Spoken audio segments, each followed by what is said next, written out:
Queridos irmãos e irmãs, a nossa atenção foi focada em Cristo Jesus, o Rei dos Reis e o Senhor dos Senhores. E leva-nos certamente a pensar em Rei.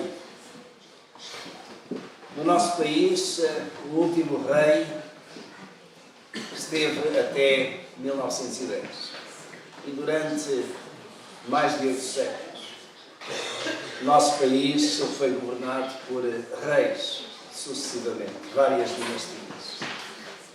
Mas Portugal ficou sem rei, ainda que um ou outro se vá apresentando, dizendo que está na linhagem e que está pronto para ser rei de Portugal. Nós até temos uma estátua em Almada, do outro lado de Lisboa, do Cristo Rei. Por sinal, foi oferecida pela comunidade brasileira. É uma miniatura do grande Cristo Rei no Rio de Janeiro. Mas vamos nos contentando com isso, porque aquilo que o nosso país precisa é, de facto, de um outro Rei. O Rei dos Reis, o Senhor dos Senhores. Gostaria de focar a vossa atenção em 3 perspectivas de Rei. Primeiramente, o Rei dos Judeus. E é interessante porque, de facto, a Escritura fala-nos muito de reis, e particularmente de um rei. E neste caso o Rei dos Judeus não nasceu num berço de ouro, mas nasceu num estábulo com animais. Alguns consideram que teria uma vaquinha, teria um burrinho, teria algum cordeiro. Fosse o que fosse, tinha animais. Não era uma estalagem, não era um quarto razoável, confortável de hotel. E Jesus, depois do seu nascimento, foi colocado num berço de pais. O Rei dos Judeus veio com toda a humildade. E aquele que era na altura rei, o rei Herodes, assim soube que alguém tinha nascido e que era apresentado como o Rei dos Judeus, ficou naturalmente muito inquieto, muito ciumento. E depois de indagar, então tudo procurou fazer para matar este Rei dos Judeus. O evangelista Mateus relata-nos no seu Evangelho, no capítulo 2, versículos de 1 até 3,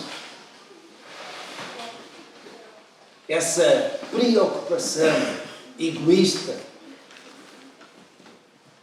de Herodes. Tendo, pois, verso 1, nascido Jesus em Belém da Judeia, no tempo do rei Herodes, eis que vieram do Oriente a Jerusalém os magos que perguntaram: onde está aquele que é nascido, rei dos judeus? Pois no Oriente vimos a sua estrela e viemos adorá-lo. O rei Herodes, ouvindo isso, perturbou-se e com ele toda a Jerusalém. Ter nascido um rei dos judeus em Belém, com Herodes a reinar, significava ou significaria grande disputa, grande controvérsia, grande perturbação. E naturalmente que o rei Herodes procurou pôr termo a esse rei, antes que ele crescesse, antes que ele viesse a reinar. E o resto da história, mais adiante, mostra como o rei Herodes decretou a morte a todos os infantes de 2 anos para baixo. Com isso, querendo então assegurar que este nascido em Belém, rei dos judeus, não viveria e não seria um adversário, não seria um concorrente ao trono. E Jesus, durante os primeiros meses, até talvez 1 ano, 2, vai viver no Egito. E só depois do rei Herodes ter morrido é que o anjo anunciou e Maria, José e o menino voltam para a Palestina e vão viver na Nazaré. Viveu humildemente ali, diz a Escritura, com Maria, com José e com os seus irmãos, mais tarde. E há apenas um relato da infância de Jesus nos Evangelhos de Jesus aos 12 anos de idade, quando ele vai com os seus pais ao templo e acaba, de certo modo, por ser deixado para trás. E Jesus é encontrado no meio dos doutores a ensinar-lhes com a sabedoria divina que já estava nele. E Jesus volta depois para Nazaré e ali vive até cerca dos seus 30 anos de idade. Veio a Jerusalém e nessa altura acabou por juntar um grupo de pessoas, judeus, que foi chamando para o seguirem, a quem ensinou as coisas do reino de Deus.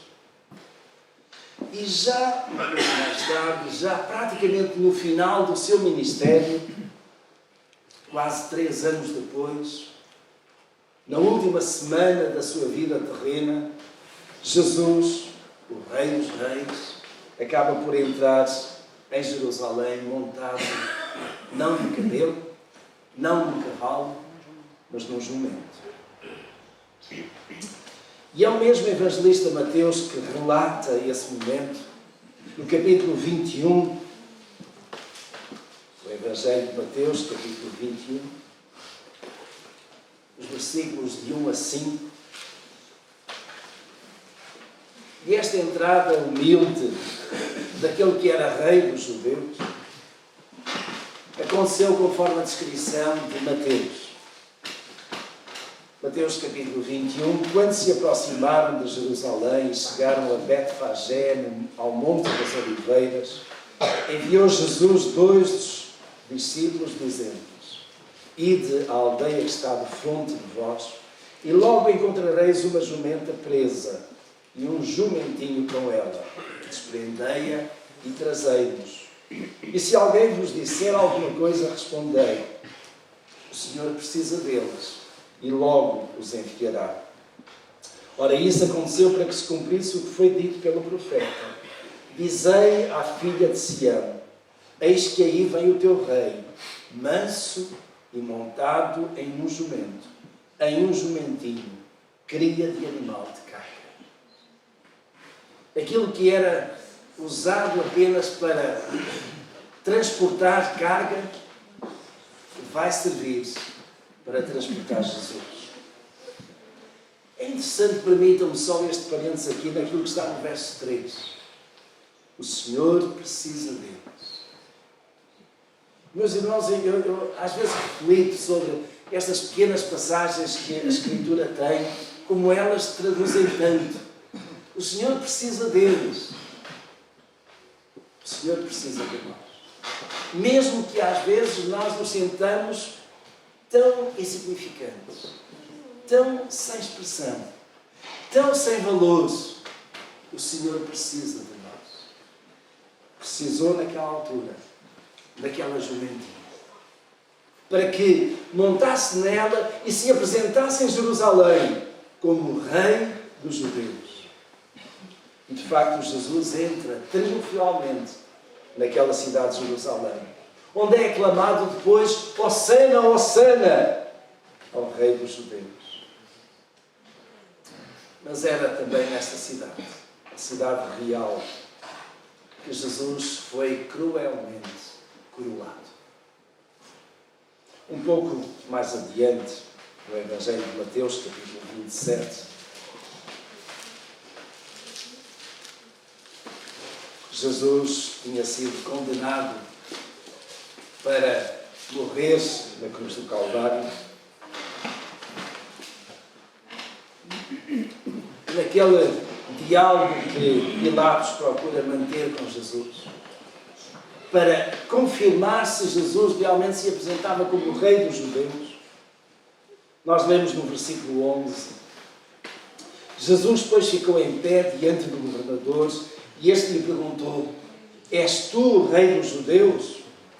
Respondeu-lhe Jesus: é como dizes. Jesus não negou ser o Rei dos Judeus.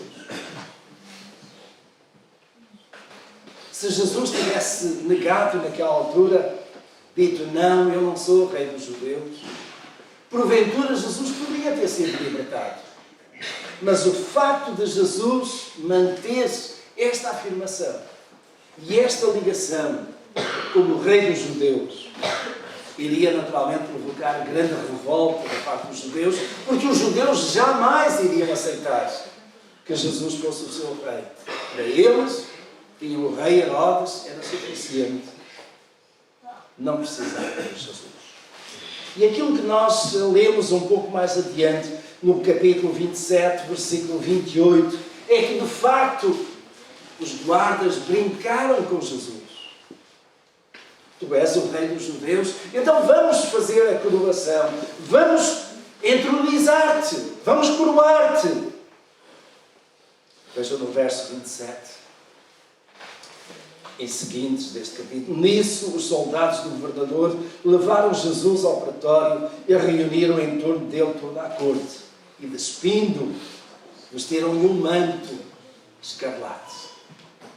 O manto escarlate, o manto desta cor, era próprio dos reis ou próprio dos governadores. E tecendo uma coroa de espinhos, puseram-lhe na cabeça e na mão direita uma cana, e ajoelhando-se diante dele, os escarneciam, dizendo: Salve, Rei dos Judeus. Brincadeira. Mas uma brincadeira que doeu muito a Jesus. Aquela coroa de espinhos, entrando no seu crânio, fez sangrar-se. E eu posso imaginar aqueles raios de sangue escorrerem, chegando às orelhas, chegando aos olhos, escorrendo pela face. O rei dos judeus estava a ser coroado. Deram-lhe uma cana para servir de cetro. E às tantas pegaram naquela cana e bateram-lhe com ela na cabeça, gozando, fazendo troça. Sim, meus irmãos, Jesus foi cruelmente coroado como rei dos judeus. Mas mais, pouco tempo depois, ele tem de carregar aquela cruz até ao Calvário. E quando chega ao Calvário, ele é cravado com aqueles pregos enormes. As suas mãos nos seus pés. E por cima colocaram uma placa que dizia exatamente isso. Jesus Nazareno, o Rei dos Judeus. Numa outra versão, que é a versão de Mateus, diz no verso 37 deste mesmo capítulo: Este é Jesus, o Rei dos Judeus. Desde o princípio ao fim, Jesus como o Rei dos Judeus. No entanto, rejeitado pelos judeus. Rejeitado pelos judeus. Mas, meus irmãos, o Evangelho de Mateus apresenta-nos uma outra perspectiva de Rei. O Rei dos benditos do Pai. E é interessante porque aí nós temos que ir às palavras de Jesus. Em Mateus também, por isso eu escolhi Mateus. Mateus capítulo 25. Naquilo que é a sequência do sermão profético de Jesus. Aquele sermão quando Jesus deixa aos seus discípulos os sinais das últimas coisas, daquilo que iria acontecer, procurando também com isso tranquilizar os seus discípulos de que eles não ficariam para trás, esquecidos, e nada mais iria acontecer de bom. Não, meus irmãos, haveriam coisas, haveria uma tribulação, haveriam situações tremendas, mas também haveria julgamento, também haveria bênção mais adiante. E no capítulo 25, nos versículos 31 a 34, quando Jesus fala exatamente que no seu reino iria haver a separação de uns e de outros. Quais? Uns, quais outros? Capítulo 25, verso 31. Quando, pois, vier o Filho do Homem na sua glória, e todos os anjos com ele, então se assentará no trono da sua glória, e diante dele serão, notem, reunidas todas as nações, e ele separará uns dos outros, como o pastor separa as ovelhas dos cabritos, e porá as ovelhas à sua direita, mas os cabritos à esquerda. Então dirá o rei aos que estiverem à sua direita: vinde, benditos do meu Pai, possuí por herança o reino que vos está preparado desde a fundação do mundo. Vinde, benditos do meu Pai. Oh, meus irmãos, o rei um dia vai estar sentado. Vai estar sentado no lugar que lhe pertence. E ele vai chamar-se para junto de si aqueles que são os cordeiros, os benditos do Pai. Mas, meus irmãos, certamente que nós temos que fazer esta pergunta: quem são os benditos do Pai? Quem são aqueles que o Senhor referenciou como sendo benditos do Pai? Aqueles que vão herdar o reino de Deus. Lembro, meus irmãos, exatamente de um homem, um profeta. O profeta João Batista, que veio exatamente preparar o caminho da vinda deste rei. E que a dado passo no início do seu ministério, pregando no deserto ou pregando por aquelas aldeias, onde quer que fosse, ele só pediu uma mensagem: arrependei-vos e crede, porque é chegado a vós o reino de Deus. Arrependei-vos e crede. Os benditos de meu Pai são aqueles que se arrependem. São aqueles que reconhecem no seu coração o seu pecado, o seu afastamento de Deus, que reconhecem exatamente a sua fragilidade diante de Deus, reconhecem que sem o sacrifício de Jesus jamais alcançarão a bênção de estar na presença de Deus. E, meus irmãos, aqueles que naquela altura e desde aquela altura se arrependeram e aceitaram o perdão de Deus, aceitaram mudar-se, porque arrependimento significa mudança de mente, mudar-se a sua vida, deixar-se transformar pelo poder de Deus, pelo poder do Espírito Santo. Aqueles que assim começam uma nova vida, na verdade deixam Cristo entrar nos seus corações. E quando Cristo entra, Ele torna-se Rei dos nossos corações. Os irmãos têm Cristo no nosso coração. Cristo reina aí. O reino de Deus começa dentro de nós. E começa dentro de nós quando nós aceitamos Cristo Jesus como Rei. Aquilo que nós cantamos hoje, Rei dos Reis, Senhor dos Senhores, Ele está reinando em nós. E reina em nós a partir do momento em que nós nos arrependemos. Arrependei-vos e crede. É chegado a vós. Não será chegado um dia, é chegado a vós, no dia do nosso arrependimento, no dia em que nós abrimos o nosso coração e deixamos Cristo, entronizamos Cristo no nosso coração. Ele começa a reinar-se. E esses, onde Cristo reina, são, na parábola de Jesus, os benditos do meu Pai. A Escritura diz, relacionado com este tempo, que vejo no verso 21, quando depois vier o Filho do Homem na sua glória, e todos os anjos com ele, então se assentará no trono da sua glória. E meus irmãos, quando é que isto vai acontecer? Viremos para Apocalipse. Apocalipse, capítulo 19.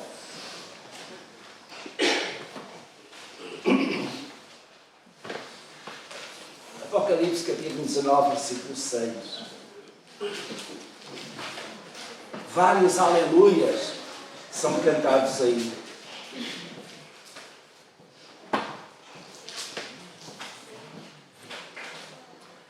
Apocalipse, capítulo 19, verso 6. Também ouvi uma voz como a de grande multidão, como a voz de muitas águas, e como a voz de fortes trovões que dizia: Aleluia, porque já reina o Senhor nosso Deus Todo-Poderoso. Sim, meus irmãos, Jesus também se sentará no trono. Por agora Ele está sentado no trono que é o nosso coração. E o reino de Deus está entre nós, espiritualmente. Mas um dia também acontecerá fisicamente. O reino de Deus também se concretizará fisicamente em que todos nós devemos de estar lá. Nós, os que ficamos à direita, os benditos de meu Pai, como Jesus disse. Esses vão receber a herança e reinarão com Cristo. E esse reinar com Cristo está um pouquinho mais adiante, em Apocalipse capítulo 20, versículo 4. Apocalipse capítulo 20, versículo 4. Então vimos tronos, e aos que se assentavam sobre eles foi dado o poder de julgar-se. E vi as almas daqueles que foram degolados por causa do testemunho de Jesus e da palavra de Deus, e que não adoraram a besta nem a sua imagem, e não receberam o sinal na fronte, nem nas mãos, e reviveram e reinaram com Cristo durante 1000 anos.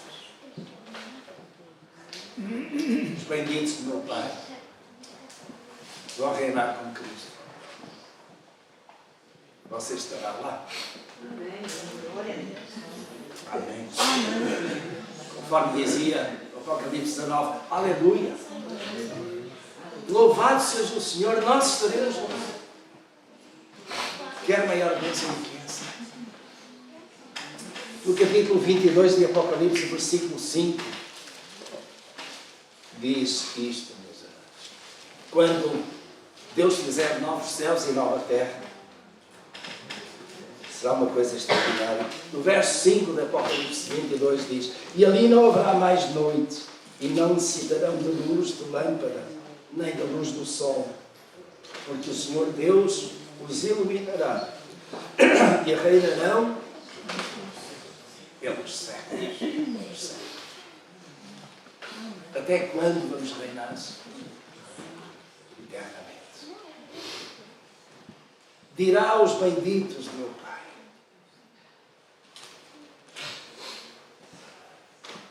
vós ireis reinar.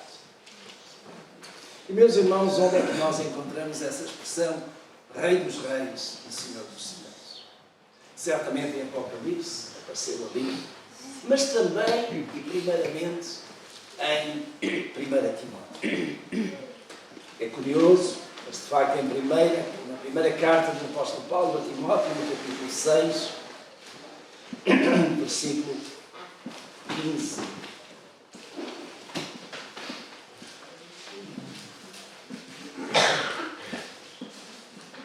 Estou quase a terminar, mas vale a pena nós irmos ao versículo 11. 1 Timóteo capítulo 6, versículo 11 até 15. Mas tu, ó homem de Deus, foge destas coisas. Segue a justiça, a piedade, a fé, o amor, a constância e a mansidão. Peleja a boa peleja da fé. Apodera-te da vida eterna, para a qual foste chamado, tendo já feito boa confissão diante de muitas testemunhas. Diante de Deus, que todas as coisas vivifica, e de Cristo Jesus, que perante Pôncio Pilatos deu testemunho da boa confissão, e exorto-te a que guardes este mandamento, sem mácula e irrepreensível, até à vinda do Senhor, de nosso Senhor Jesus Cristo, a qual, no tempo próprio, manifestará o bem-aventurado e único soberano, Rei dos Reis e Senhor dos Senhores. Esta já era a esperança do apóstolo Paulo. De facto, quando Jesus viesse, ele manifestará o Rei dos Reis e o Senhor dos Senhores. E no livro de Apocalipse, e deixem ficar uma mão aí em 1 Timóteo, porque nós voltaremos já, o livro de Apocalipse, capítulo 19, caso não tenham dado conta daquele versículo que esteve ali, o versículo 16, Apocalipse capítulo 19, versículo 16. No manto sobre a sua coxa tem escrito o nome Rei dos Reis e Senhor dos Senhores. Os meus irmãos, parece que este versículo lido assim, meio isolado, se perde um pouco.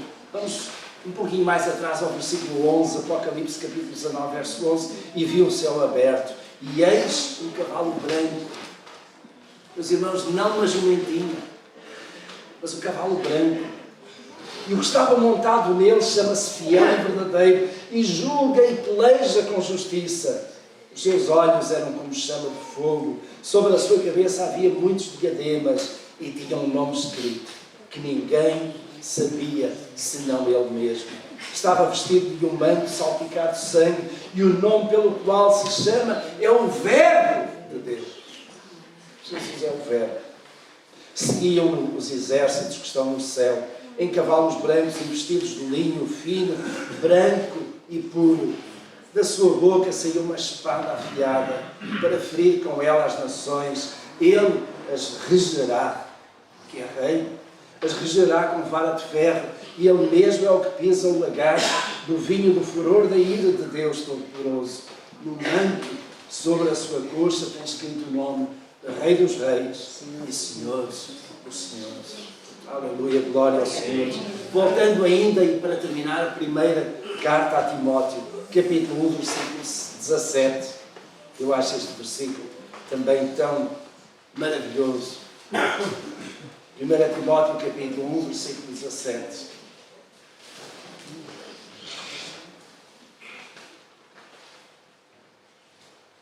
Ora, ao Rei dos séculos, imortal, invisível, ao único Deus, seja honra e glória para todo o sempre.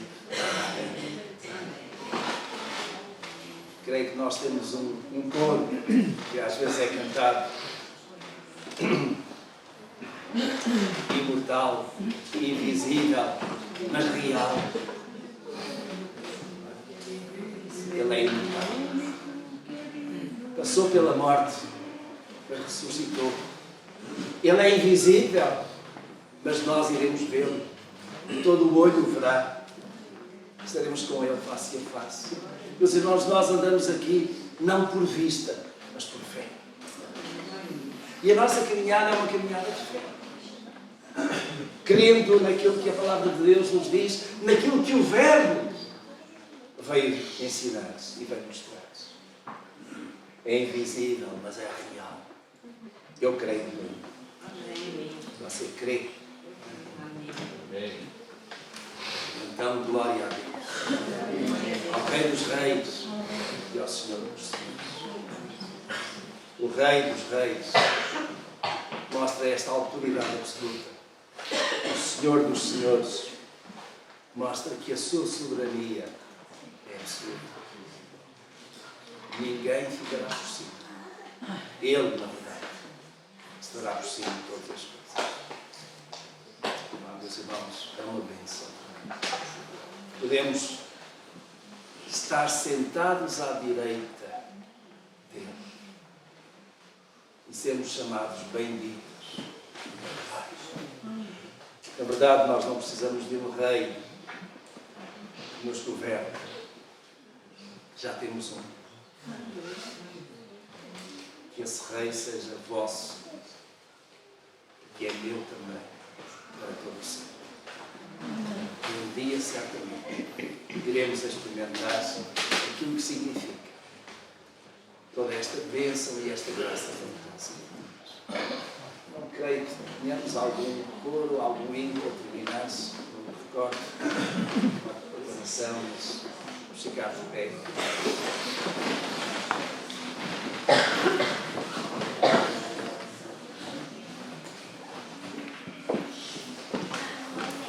Pedir que o missionário João Sousa nos dirija numa palavra de oração.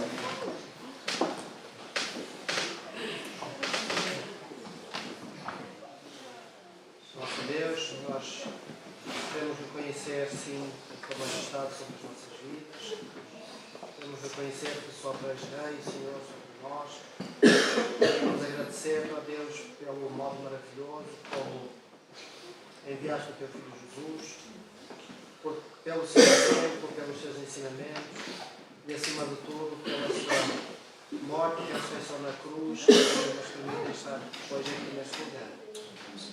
Pai, que cada dia mais e mais possa ser manifesto nas nossas vidas que tu reinas, que tu existes, que tu és Deus e que tu habitas no meio do teu povo. Pai, usa-nos, usa as nossas bocas, usa as nossas vidas, as nossas ações, as nossas atitudes, os nossos pensamentos, para a honra e glória do teu santo nome. Assim seja. Assim nós oramos, em nome de Jesus Cristo. Amém.